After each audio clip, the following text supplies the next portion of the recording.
There's a scene I keep thinking about. It doesn't involve a killer. No chase, no chaos. Just two teens alone in a barn and one small misunderstanding that felt heavier than most movie deaths.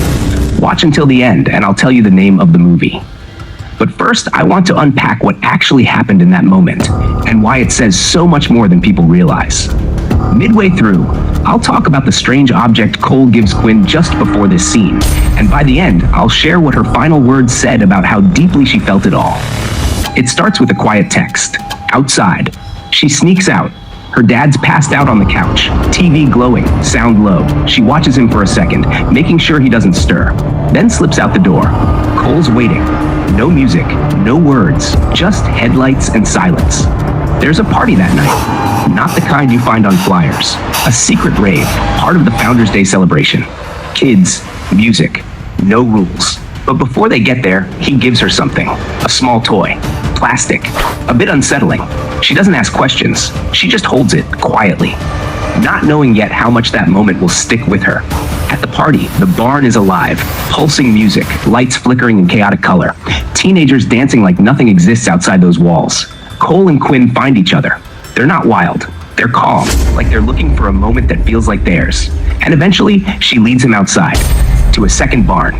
Quieter, dimly lit, dust in the air, an old wooden bench, and space, just enough for something to happen. They kiss, no build-up, no games, just a quiet, shared understanding. But just when it begins to feel like something, Cole pulls back.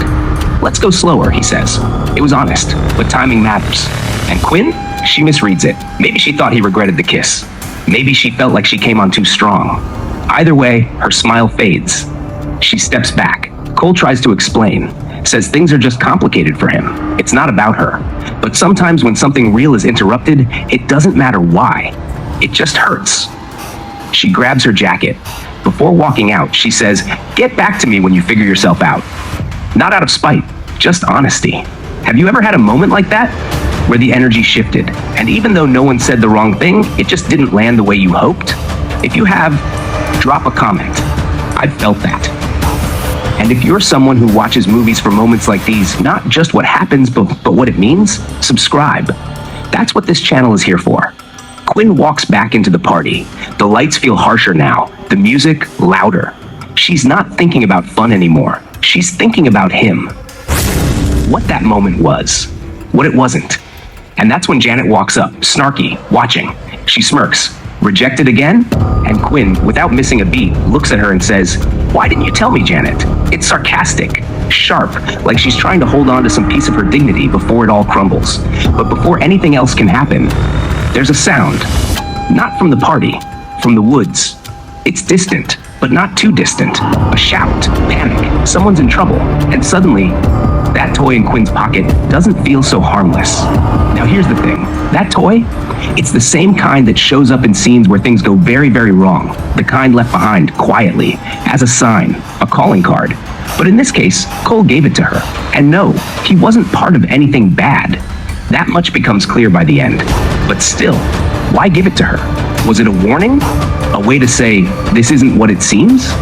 The movie never explains it directly, and that's what makes it brilliant. It just sits there, in her hand, in our heads, long after the kiss ends. The barn kiss wasn't about attraction. It wasn't even about love. It was about presence. Two people trying to feel something in a place where everything feels performative and controlled. For Quinn, it was one moment where she felt like herself, until it slipped away. And for Cole, maybe it was the first time he realized he wasn't ready to give someone that kind of honesty, even though he wanted to. So yeah, no jump scares, no dramatic showdown. Just two teens, a barn, a kiss, and a crack in something that could have been beautiful. If you've ever had something start to bloom, only to watch it wilt in silence, you'll understand this moment. The movie? Clown in a Cornfield. But honestly, you didn't need the title to feel it. Because moments like this, they don't belong to just one story.